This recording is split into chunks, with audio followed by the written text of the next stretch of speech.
Hello students. तो कल हम लोगों ने क्या करा था, हम लोग टाइप्स ऑफ रिएक्शन देखे थे। टाइप्स ऑफ रिएक्शन कितने तरह की होती हैं? तो दो तरह की रिएक्शंस होती हैं बेटा। एक तो होती है सिंपल और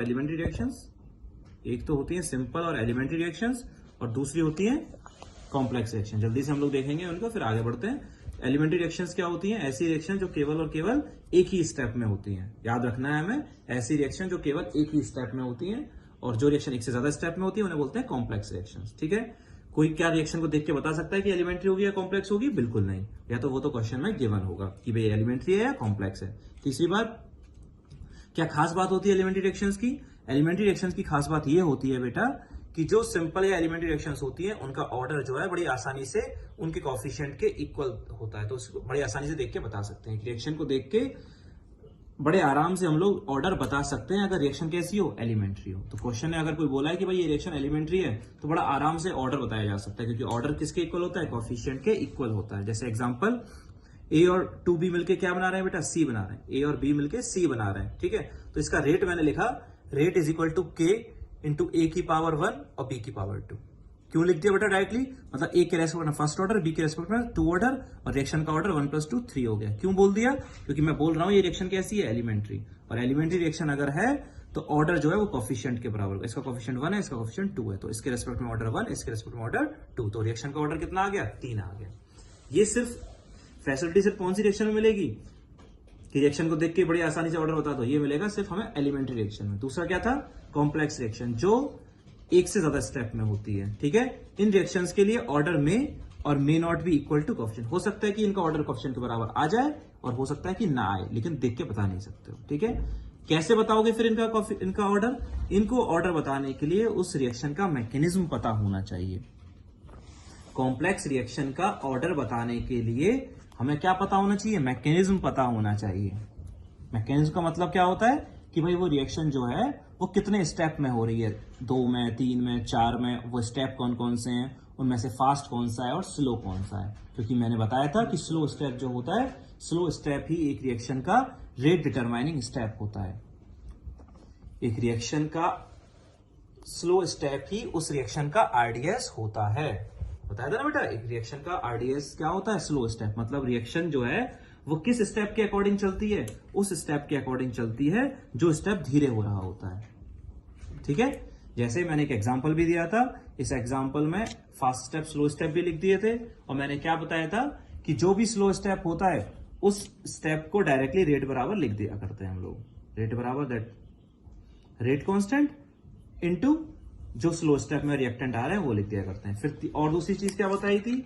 अगली बात बताई थी मैंने बेटा कि कभी भी रेट लॉ एक्सप्रेशन में इंटरमीडिएट नहीं आते हैं। मतलब इंटरमीडिएट की कंसंट्रेशन कभी भी रेट को अफेक्ट नहीं करेगी। इसलिए अगर इंटरमीडिएट आ रहा है, जैसे उस एग्जांपल में N2O2 इंटरमीडिएट था, तो इसका मतलब यहां से तो क्या दिख रहा है कि N2O2 की कंसंट्रेशन बदलेगी तो रेट बदलेगा, लेकिन ऐसा होगा नहीं, क्योंकि N2O2 is an intermediate of the reaction, और एक रिएक्शन का रेट इंटरमीडिएट की कंसंट्रेशन पे कभी डिपेंड कर ही नहीं सकता है। ठीक है। तो जब भी इंटरमीडिएट आता है तो उसको हमें एलिमिनेट करना पड़ता है कुछ दूसरे स्टेप्स से। ठीक है। वो मैंने कर दिया था। मैं एक और सवाल कराता हूं, उस सवाल के बाद और अच्छे से समझ में आएगा। ठीक है। एक रिएक्शन लिख दी मैंने बेटा, A2 + B2 gives 2AB। A2 + B2 gives 2AB। ये एक रिएक्शन है। ये रिएक्शन 3 स्टेप में हो रही है, स्टेप 1, स्टेप 2, स्टेप 3। वो स्टेप मेरे को दे रखे हैं। पहला स्टेप है A2 से बन रहा है 2A, रिवर्सिबल रिएक्शन है। फॉरवर्ड रिएक्शन का rate constant K1, backward reaction का रेट कांस्टेंट K2। ठीक है। दूसरे स्टेप में क्या हुआ? जो A बना है उसका एक मॉलिक्यूल B2 से रिएक्ट करके AB बना दिया और B बना दिया, और इसका रेट कांस्टेंट क्या हो गया? K3। तीसरा स्टेप क्या दे रखा है? A और B, जो अगला A बचा था वो B से मिलके, यहां जो B बना है वो मिलके क्या बना दिया? AB बना दिया। ठीक है। इन तीनों स्टेप्स को जोड़ लेना, ये रिएक्शन ही आ जाएगी। कोई भी इन तीनों स्टेप्स को जोड़ के देखना, नेट रिएक्शन यही बनेगी। तो ये रिएक्शन जो है 3 स्टेप में हो रही है। तो बताओ सिंपल एलिमेंट्री रिएक्शन है या कॉम्प्लेक्स रिएक्शन है? अब ये रिएक्शन 3 स्टेप्स में अगर हो रही है तो एलिमेंट्री है या कॉम्प्लेक्स है? ऑब्वियसली कौन सी रिएक्शन है? कॉम्प्लेक्स रिएक्शन है। ये जो रिएक्शन है that is a complex reaction. उनमें से स्लो स्टेप कौन सा दे रखा है? दूसरा स्टेप दे रखा है। क्वेश्चन गिवन है, क्योंकि मैं बता नहीं सकता कौन सा होगा। तो दूसरा स्टेप स्लोएस्ट स्टेप है। ठीक है। इसका मतलब जो रेट है इस रिएक्शन का वो किस स्टेप पे डिपेंड करेगा, दूसरे स्टेप पे डिपेंड करेगा। ठीक है, उसमें कौन कौन रिएक्टेंट आ रहे हैं, ए और B2। तो रेट बराबर क्या होगा, के कौन सा, K3 into concentration of A power में coefficient 1 into concentration of B2 power में 1। ठीक है, वही मैं लिखने वाला हूं, चेक करो। रेट बराबर क्या लिख दिया मैंने, रेट बराबर लिख दिया मैंने बेटा K3 B2 की पावर 1 और A की पावर 1, B2 की पावर 1 और A की पावर 1 लिख दिया। 1 क्यों लगाए, क्योंकि जो स्लो स्टेप है उसमें रिएक्टेंट की कोफिशिएंट जो है वो 1 ही है। ठीक सॉरी, तो रेट बराबर आ गया K3 इंटू B2 की पावर 1 A की पावर 1 आ गया। अब देखो मैंने क्या बताया था, जब भी रेट लॉ लिखोगे वो स्लो स्टेप के अकॉर्डिंग लिखोगे, पावर में कोफिशिएंट चढ़ाओगे उसके रिएक्टेंट के, लेकिन उसके बाद क्या बात याद रखोगे, उसके बाद देखोगे क्या कोई इंटरमीडिएट तो नहीं आ रहा। एक तो ए आ रहा है और एक B2 आ रहा है, रिएक्शन क्या थी, A2 plus B2 gives 2AB, मतलब A2 है, B2 है और AB है। मतलब ये जो A दे रखा है बेटा इसने, A क्या है इस रिएक्शन का, इस रिएक्शन का ये इंटरमीडिएट था A, इस रिएक्शन का इंटरमीडिएट है A। तो इसे क्या करना पड़ेगा, हमें एलिमिनेट करना पड़ेगा, इस A को हमें एलिमिनेट करना पड़ेगा। कैसे करेंगे वो देख लेते हैं, इस A को एलिमिनेट करना पड़ेगा, है ना, क्योंकि इंटरमीडिएट है। कैसे करोगे, कौन सी रिएक्शन देखोगे, पहली वाली, पहला स्टेप देखो, A2 से क्या बन रहा है 2A, K1 फॉरवर्ड डायरेक्शन का rate constant, K2 backward direction का rate constant, K1 upon K2 क्या हो जाएगा बेटा, equilibrium constant, K1 upon K2 क्या हो जाएगा, equilibrium constant is equal to K1 upon K2 is equilibrium constant, rate constant of forward direction upon rate constant of backward direction. कैसे निकालते हैं इक्विलिब्रियम कांस्टेंट, इक्विलिब्रियम कांस्टेंट जो होता है वो कैसे निकाला जाता है, प्रोडक्ट की कंसंट्रेशन अपॉन रिएक्टेंट की कंसंट्रेशन पावर में कोफिशिएंट। तो प्रोडक्ट क्या है A, रिएक्टेंट क्या है A2, A का कोफिशिएंट कितना है 2 और A2 का कोफिशिएंट कितना है 1। तो लिख दिया मैंने, यहां से A कितना आ गया बेटा, यहां से कंसंट्रेशन ऑफ A, क्योंकि A को एलिमिनेट करना है तो A ही तो निकालना पड़ेगा।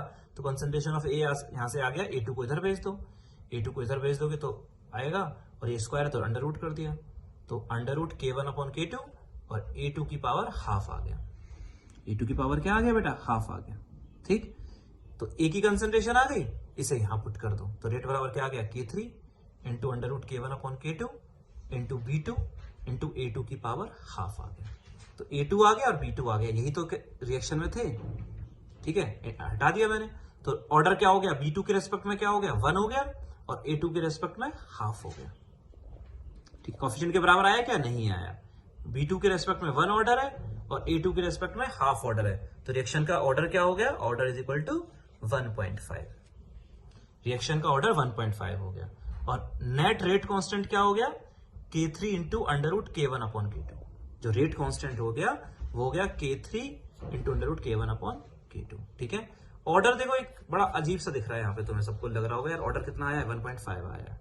बेटा एक नोट लिखाया है मैंने, इसे याद रख लेना, एक रिएक्शन का ऑर्डर 0 भी हो सकता है, फ्रैक्शन में भी हो सकता है, पॉजिटिव भी हो सकता है और नेगेटिव भी हो सकता है। ये एक खास बात है, ऑर्डर कैसा हो सकता है, नेगेटिव भी हो सकता है।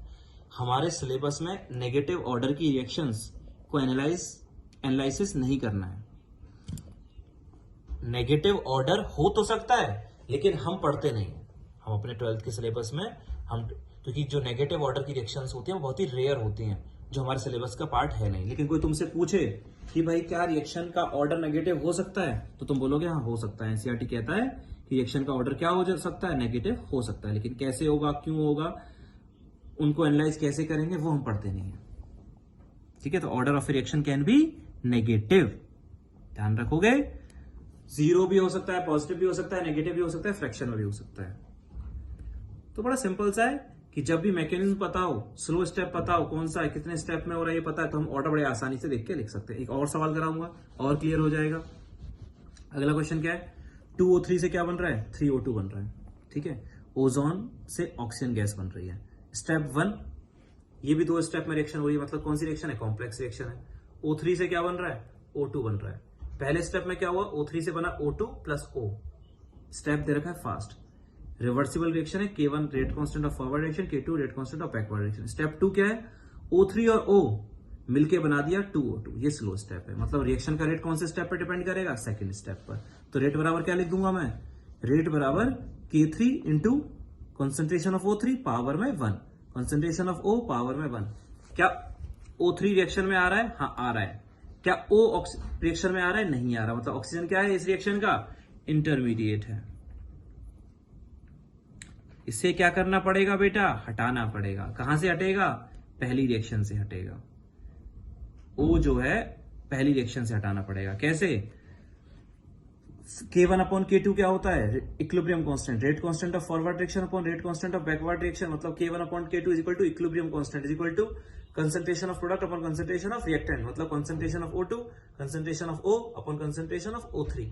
तो यहां से O कितना आ गया? इसको इधर भेज दो, K1 upon K2 into O3 upon O2। इस O की कंसंट्रेशन को यहां पुट कर दो, क्या आ जाएगा? रेट बराबर K3 into K1 upon K2 into O3 तो आया ही है, एक O3 तो यहां पर है ही है, इंटू O3 अपॉन O2। एक O3 तो ये रहा, और O की जगह क्या लिख दिया? O3 अपॉन O2 लिख दिया। तो K1 into K3 upon K2, O3 की पावर 2, O3 की पावर 2 और O2 की पावर क्या आ गया है? -1। इस कॉन्सेंट्रेशन ऑफ O2 नीचे आ रहा है ना, तो O2 की पावर क्या हो गई? -1 हो गई।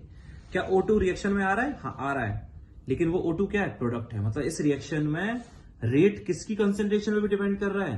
प्रोडक्ट पे भी डिपेंड कर रहा है। K1 इंटू K3 और O2 के रेस्पेक्ट में ऑर्डर कैसा आ गया बेटा? ध्यान से देखना, माइनस आ गया है। मतलब मैंने बताया था ना, पहले ही बोल दिया मैंने, order can B negative. Order जो है वो नेगेटिव हो सकता है। यहां पर ऑर्डर जो है O3 ओजोन के रेस्पेक्ट में सेकेंड ऑर्डर की रिएक्शन है और ऑक्सीजन के रेस्पेक्ट में -1 ऑर्डर की रिएक्शन है। ठीक है, प्रोडक्ट आ सकता है रेट में, सिर्फ क्या नहीं आ सकता? इंटरमीडिएट नहीं आ सकता। इंटरमीडिएट को ही हटाना होता है, प्रोडक्ट चाहे आए या ना आए। रिएक्टेंट पे तो डिपेंड करता ही करता है, लेकिन इस एग्जांपल में समझ में आ गया कि कोई रिएक्शन ऐसी भी हो सकती है जिसका रेट कौन अफेक्ट कर दे? प्रोडक्ट की कंसंट्रेशन। तो कर भी रहा है, समझ में आ गया? इंटरमीडिएट नहीं आना चाहिए और order can B negative also. ठीक है, आगे बढ़ते हैं। ध्यान, बस ये सिर्फ ऑर्डर बताने के लिए। अब नेगेटिव ऑर्डर हुआ क्यों? नेगेटिव ऑर्डर होगा तो क्या होने वाला है? नेगेटिव ऑर्डर में होगा, उन रिएक्शन की कंसंट्रेशन कैसे निकालोगे? रेट कैसे डिपेंड करेगी? ये सारी बातें हम पढ़ते ही नहीं है, ध्यान रखना, क्योंकि ये अपने सिलेबस का पार्ट ही नहीं है नेगेटिव ऑर्डर रिएक्शंस। लेकिन कोई पूछेगा कि ऑर्डर नेगेटिव हो सकता है क्या? हाँ बिल्कुल हो सकता है, इतना पता होना चाहिए। ठीक है, बढ़ गए, समझ में आ गया? कोई दिक्कत है किसी को? कोई डाउट है? नहीं ना? तो ये हमें पता लग गया। तो मैंने इन 3 एग्जाम्पल से तुम्हें क्या समझा दिया? मैंने इन 3 एग्जाम्पल से तुम्हें समझा दिया कि ऑर्डर जो है वो रिएक्शन को देख के कैसे बता सकते हो। उसके लिए हमें उसे क्या पता होना चाहिए? उसका मैकेनिज्म पता होना चाहिए। ऑर्डर रिएक्शन का मैकेनिज्म अगर पता होगा तभी हम लोग ऑर्डर बता सकते हैं, तभी हम लोग ऑर्डर बता पाएंगे। ठीक है, और उसके लिए उस रिएक्शन के स्टेप पता होने चाहिए। अगर वो एक ही स्टेप में हो गई तो रिएक्शन एलिमेंट्री होगी, order is equal to coefficient, complex होगा तो उसके लिए ऑर्डर जो है कोएफिशिएंट के बराबर हो भी सकता है, नहीं भी हो सकता। उसके लिए स्टेप्स पता होने चाहिए, स्लो स्टेप पता होना चाहिए, क्योंकि रेट डिपेंड करता है स्लो स्टेप पे, इसीलिए स्टेप को क्या बोलते हैं हम लोग? RDS, रेट डिटरमाइनिंग स्टेप बोलते हैं। रेट उसी स्टेप पे डिपेंड करती है। इंटरमीडिएट अगर आता है तो उसे हटाते हैं, एलिमिनेट करते हैं। ठीक है, ऑर्डर कैन बी नेगेटिव। ये बातें करेंगे। अगला टॉपिक और सिंपल से टॉपिक है। अगला टॉपिक है, ये भी बोर्ड के लिए बहुत जरूरी है, वो है मॉलिक्यूलैरिटी। क्या है? मॉलिक्यूलैरिटी। मॉलिक्यूलैरिटी का मतलब है नंबर ऑफ एटम्स और molecules of reactant taking part in a reaction. एक रिएक्शन में कितने एटम्स या मॉलिक्यूल्स पार्टिसिपेट कर रहे हैं, उसी को क्या बोलते हैं? मॉलिक्यूलैरिटी। डेफिनेशन आएगी बोर्ड में, सो याद रख लेना। मॉलिक्यूलैरिटी का मतलब होता है कि एक रिएक्शन में रिएक्टेंट के कितने एटम्स या मॉलिक्यूल्स पार्टिसिपेट कर रहे हैं, नंबर ऑफ एटम्स और molecules taking part in a reaction. और मॉलिक्यूलैरिटी हमेशा नेचुरल नंबर होती है, ये बात भी ध्यान रखनी है। ठीक है, मॉलिक्यूलैरिटी हमेशा 1 2 3 4 5 हमेशा नेचुरल नंबर होगा। ऑर्डर फ्रैक्शन में भी हो सकता है, ऑर्डर नेगेटिव भी हो सकता है, ऑर्डर 0 भी हो सकता है, लेकिन मॉलिक्यूलैरिटी साथ नहीं होगा। मॉलिक्यूलैरिटी हमेशा 1 होगी, 2 होगी, 0 भी नहीं हो सकती है। 0 एटम्स थोड़ी रिएक्शन में पार्ट करेंगे। मॉलिक्यूलैरिटी के बेसिस पर मैं रिएक्शंस को 3-4 भागों में डिवाइड कर रहा हूं। पहला है यूनिमॉलिक्यूलर। क्या है? यूनिमॉलिक्यूलर। यूनिमॉलिक्यूलर का मतलब जिनकी मॉलिक्यूलैरिटी क्या हो? 1 हो। जिनकी मॉलिक्यूलैरिटी 1 के इक्वल हो, उन्हें क्या बोलते हैं हम लोग? यूनिमॉलिक्यूलर। बहुत आसान है। O3 से क्या बन रहा है? O2 और O। रिएक्टेंट की कितना कॉफिशिएंट कितना है? 1, मतलब एक मॉलिक्यूल पार्टिसिपेट कर रहा है, तो मॉलिक्यूलरिटी कितनी होगी? 1 हो गई। दूसरी रिएक्शन क्या है? N2O5 से N2O4 plus half O2। N2O5 का कितना मॉलिक्यूल है? एक ही मॉलिक्यूल है, दिख रहा है ना? तो ऐसी मतलब कॉफिशिएंट के बराबर ही रहती है, बड़ी आसानी से देख के बता सकते हो। मॉलिक्यूलरिटी 1 हो गई। O3 का 1 कॉफिशिएंट 1 है तो 1 हो गई। N2O5 का कॉफिशिएंट 1 है तो 1 हो गई। सिर्फ रिएक्टेंट देखोगे कितने रिएक्टेंट के मॉलिक्यूल्स पार्टिसिपेट कर रहे हैं। दूसरी टाइप की रिएक्शंस क्या है? By molecular. बाई मॉलिक्यूलर का मतलब क्या है? मॉलिक्यूलरिटी कितनी होगी? Molecularity is equal to 2, 2 molecularity होगी। जैसे 2HI से क्या बन रहा है? H2 plus I2। HI से बन रहा है H2 प्लस I2। रिएक्टेंट कौन है? HI। कितने मॉलिक्यूल्स हैं उसके? 2, तो मॉलिक्यूलरिटी कितनी होगी? 2 हो गई। अगली रिएक्शन क्या है? NO plus O3 gives NO2 plus O2। Reactant के कितने मॉलिक्यूल्स हैं? एक NO का और एक O3 का, तो मॉलिक्यूलरिटी कितनी होगी? 2। रिएक्टेंट के कितने मॉलिक्यूल्स रिएक्ट कर रहे हैं? मॉलिक्यूलरिटी 2 हो गई। तो बड़ी आसानी से बता सकते हो ना। तीसरा क्या है? ट्राई मॉलिक्यूलर और टर मॉलिक्यूलर, दोनों एक ही बात है, ध्यान रखना। मॉलिक्यूलरिटी कितनी हो जाएगी? 3 हो जाएगी। मॉलिक्यूलरिटी कितनी रहेगी? 3। Example 2NO plus O2 gives 2NO2। 2NO plus O2, NO के कितने मॉलिक्यूल? 2। O2 का कितना मॉलिक्यूल? 1। 3 मॉलिक्यूल रिएक्ट कर रहे हैं आपस में, तो कितनी होगी मॉलिक्यूलरिटी? 3 हो गई।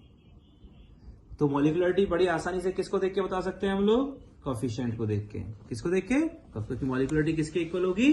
कॉफिशिएंट के इक्वल होगी। ध्यान रखोगे? हाँ। 2-3 बातें और लिखाई है मैंने, वो हमें याद रखना है। तो पहली बात क्या है? Molecularity is defined only for elementary reaction. ठीक है बेटा, ये बोर्ड में पूछा जाता है, तो हमेशा याद रखना मॉलिक्यूलरिटी जो डिफाइन होती है वो सिर्फ और सिर्फ किसके लिए डिफाइन होती है?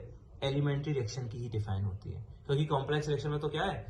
डायरेक्टली रिएक्टेंट रिएक्ट करके प्रोडक्ट नहीं बनाते हैं। कॉम्प्लेक्स रिएक्शन में तो रिएक्टेंट आपस में रिएक्ट करके प्रोडक्ट बना नहीं पाते हैं। क्या करते हैं? पहले इंटरमीडिएट बनाते हैं, फिर प्रोडक्ट बनाते हैं। तो कॉम्प्लेक्स रिएक्शन का इसीलिए मॉलिक्यूलरिटी डिफाइन करते ही नहीं हम लोग। मॉलिक्यूलरिटी सिर्फ और सिर्फ डिफाइन की जाती है एलिमेंट्री के लिए, कि भाई कितने रिएक्टेंट मॉलिक्यूल रिएक्ट करे और प्रोडक्ट बना दिया। ठीक है, तो it is defined only for elementary reaction. Elementary reactions के लिए ऑर्डर किसके इक्वल होगा? बेटा मॉलिक्यूलरिटी किसके इक्वल लिख दी थी तुमने मॉलिक्यूलरिटी लिख दी थी किसके equal? Molecularity is equal to coefficients. किसके इक्वल लिख दी थी? कॉफिशिएंट्स। क्या ऑर्डर भी कॉफिशिएंट के बराबर होता है? हो सकता है। कौन सी रिएक्शन के लिए? एलिमेंट्री रिएक्शन के लिए। इसीलिए एलिमेंट्री रिएक्शंस का ऑर्डर और मॉलिक्यूलरिटी क्या होती है? सेम होती है, क्योंकि एलिमेंट्री रिएक्शन में ऑर्डर भी कॉफिशिएंट के बराबर होता है और मॉलिक्यूलरिटी तो कॉफिशिएंट के बराबर हमेशा होता ही होता है। ठीक है, तो order is equal to molecularity only for elementary. कोई तुमसे पूछेगा कॉम्प्लेक्स रिएक्शन के लिए ऑर्डर मॉलिक्यूलरिटी के बराबर होगा क्या? तो इसका पूछना ही गलत है, सवाल ही गलत है। क्यों गलत है? क्योंकि कॉम्प्लेक्स रिएक्शन के लिए मॉलिक्यूलरिटी डिफाइन होती ही नहीं है। ऑर्डर डिफाइन तो होता है। तुमसे क्या करेगा? बोर्ड में सवाल आएगा difference between, write down the differences between order and molecularity, तो लिखने होंगे। पहला difference, order can be anything, positive, negative, zero and fraction, and molecularity is always a natural number. दूसरी बात, order is an experimental quantity, molecularity is an theoretical quantity. तीसरी बात, order is defined for elementary as well as complex reaction, but molecularity is defined only for elementary reaction. चौथी बात, order may or may not be equal to coefficients, but molecularity is always equal to coefficient। ये 4-5 बातें लिख दोगे, marks मिल जाएंगे। ठीक है, तो समझ में आ गया। मॉलिक्यूलरिटी का मतलब है कितने मॉलिक्यूल्स आपस में रिएक्ट करे। NO और O3 2 रिएक्ट करे तो मॉलिक्यूलरिटी 2 हो गई। 2HI 2 हो गई। 2NO प्लस O2 2 और 1 3 हो गया। ठीक है, N2O5 1 हो गई, O3 1 हो गया। ठीक है, मॉलिक्यूलरिटी किसके लिए डिफाइन होती है? सिर्फ और सिर्फ कॉम्प्लेक्स एलिमेंट्री रिएक्शंस के लिए। और एलिमेंट्री रिएक्शंस के लिए ऑर्डर भी कॉफिशिएंट के बराबर होता है और मॉलिक्यूलरिटी तो हमेशा कॉफिशिएंट के बराबर होता ही है, तो order is equal to molecularity. Complex reaction के लिए मॉलिक्यूलरिटी डिफाइन नहीं होती है, लेकिन मॉलिक्यूलरिटी डिफाइन कर सकते हैं फॉर ईच इंडिविजुअल स्टेप, क्योंकि कॉम्प्लेक्स रिएक्शन एक से ज्यादा स्टेप में होती है ना बेटा, तो हर स्टेप के लिए अलग अलग डिफाइन कर सकते हैं। जैसे इसका मतलब क्या है? जैसे मैंने कॉम्प्लेक्स रिएक्शन का एग्जांपल लिखा था, 2NO plus O2 gives 2NO2। ठीक है, क्या इस रिएक्शन की मॉलिक्यूलरिटी तुमसे कोई पूछेगा, तुम बता पाओगे? नहीं। क्यों नहीं बता पाओगे? क्योंकि ये रिएक्शन कॉम्प्लेक्स है, तो मॉलिक्यूलरिटी डिफाइन ही नहीं की जाती। लेकिन कितने स्टेप में हो रही है? 2 में। तो इस स्टेप की मॉलिक्युलरिटी बता सकते हो, इसकी अलग अलग बता सकते हो। कैसे? इसकी मॉलिक्युलरिटी को तुमसे पूछे तो कितना बताओगे? 2 बताओगे, 2 रिएक्टेंट के मॉलिक्यूल है। इसकी पूछेगा तो कितनी बताओगे? 1 और 1 2 बताओगे। इस रिएक्शन की नहीं बता पाओगे, कॉम्प्लेक्स की बता ही नहीं सकते, अलग अलग स्टेप के लिए बता सकते हैं। ठीक है, तुमसे अगला एग्जाम्पल जैसे मैंने बोला था इस कॉम्प्लेक्स रिएक्शन का, A2 + B2 = 2AB। इस रिएक्शन की मॉलिक्युलरिटी बता सकते हो? नहीं बता सकते। इस स्टेप की बता सकते हो? हाँ। कितनी है? 1 है। इसकी बता सकते हो? हाँ 2 है। इसकी बता सकते हो? हाँ 2 है। तो सिंपल सी बात है, molecularity is defined for each individual step of a complex reaction but not for the whole reaction. ठीक, एलिमेंट्री रिएक्शन के लिए डिफाइन होती है, कोफिशिएंट के बराबर होती है, ऑर्डर भी उसी के बराबर होता है। कॉम्प्लेक्स रिएक्शन के लिए डिफाइन नहीं करते हैं, लेकिन हर स्टेप के लिए अलग अलग बता सकते हैं। अगला एक पॉइंट और है और फिर हम आज का लेक्चर यहीं क्लोज करते हैं। मॉलिक्युलरिटी रेयरली एक्सीड्स 3, ये भी पता होना चाहिए। मॉलिक्युलरिटी जो होती है वो बहुत ही कम बार ऐसा होगा कि 3 से ज्यादा होगी। हो तो सकती है, ऐसा नहीं 3 से ज्यादा नहीं हो सकती है। 1 2 3 4 5 6 7 8 कुछ भी हो सकती है, लेकिन बहुत ही कम चांसेस होंगे वो किससे ज्यादा हो? 3 से ज्यादा हो। क्यों? ऐसा क्यों? कोई पूछे तुमसे भाई ऐसा क्यों होता है? वो इसलिए होता है बेटा, क्योंकि मॉलिक्युलरिटी का मतलब मैंने क्या बताया था, डेफिनेशन लिखने को आएगी, नंबर ऑफ एटम्स और molecules taking part in number of molecules और atoms of a reactant taking part in a reaction, that is molecularity. लेकिन बेटा होता क्या है, मॉलिक्युलरिटी का मतलब है कि कितने रिएक्टेंट के मॉलिक्यूल्स आपस में रिएक्ट करके प्रोडक्ट बना रहे हैं। होता क्या है, आगे इसी चैप्टर में आगे एक थ्योरी आएगी, कॉलिजन थ्योरी। कौन सी थ्योरी? Collision theory. उसमें मैं सिखाऊंगा कि रिएक्टेंट के मॉलिक्यूल्स प्रोडक्ट जब बनाते हैं तो वो आपस में टकराते हैं बेटा, और जब वो टकराते हैं तब प्रोडक्ट बन पाता है। ठीक है, तो एक ही समय पर एक ही जगह पर 3 से ज्यादा मॉलिक्यूल्स एक साथ टकरा जाएं, ऐसा बहुत ही कम बार होता है। एक ही जगह पर एक ही समय पर रिएक्टेंट के 3 से ज्यादा मॉलिक्यूल आपस में कोलाइड कर जाएं, इसकी प्रोबेबिलिटी बहुत ही कम होती है। Probability of collision of 3 or more than 3 reactant molecules at the same time at the same place is very less। एक ही जगह पर 3 से ज्यादा मॉलिक्यूल्स के होने की और टकराने की प्रोबेबिलिटी बहुत ही कम होती है। इसलिए मॉलिक्युलरिटी क्या होती है, 3 से ज्यादा रेयरली ही पाई जाती है। ऐसी बहुत ही कम रिएक्शंस होंगी जिनकी मॉलिक्युलरिटी 3 से ज्यादा होगी। तो ये वाला पॉइंट हमें याद रखना होगा। ठीक है, ओके बेटा, थैंक यू। आगे नेक्स्ट पे पढ़ेंगे हम लोग। Thank you.